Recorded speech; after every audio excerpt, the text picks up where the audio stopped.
Compound X is a colorless liquid at room temperature. A sample of pure X is slowly heated from -5, which is below the melting point. So it's telling me here that this is the melting point, and it's telling me here that this is solid. So this is going to be melting, right? Melting. This is going to be a liquid.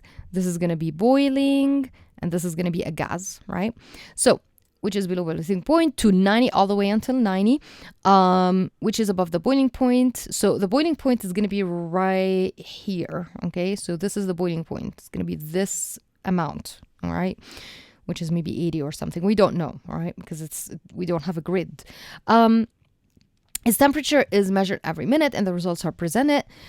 Complete the equation of equilibrium at BC. So at BC, it's melting, which means it's solid changing to liquid. How do you represent a liquid? Liquid is like a small L between brackets, and then you're going to just mention the substance, which is X. Okay, we don't know what it is. So if it's water, for example, if they told you it's water, then it's going to be H2O solid, reversible reaction sign, and then H2O liquid. All right. If it's not water, if it's ethanoic acid, if it's ethanol, if it's sulfur dioxide, you just write the formula.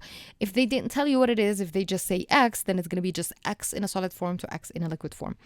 What's the significance? Significance means importance. What's the importance of T? So what's T? What's the importance of T? What's the meaning of T?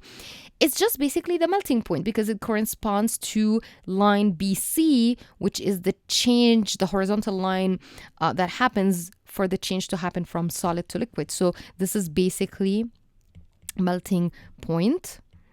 And what is the physical change of compound X, physical state in EF? So in EF, it's basically a gas. All right. And then what would be the difference in the region BC?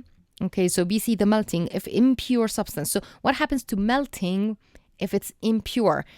It would be lower, right? Because we know that melting point decrease and boiling point increase. You can also say it would not be horizontal, and not sharp. Okay, so that's another reason. You can write both. That's totally fine.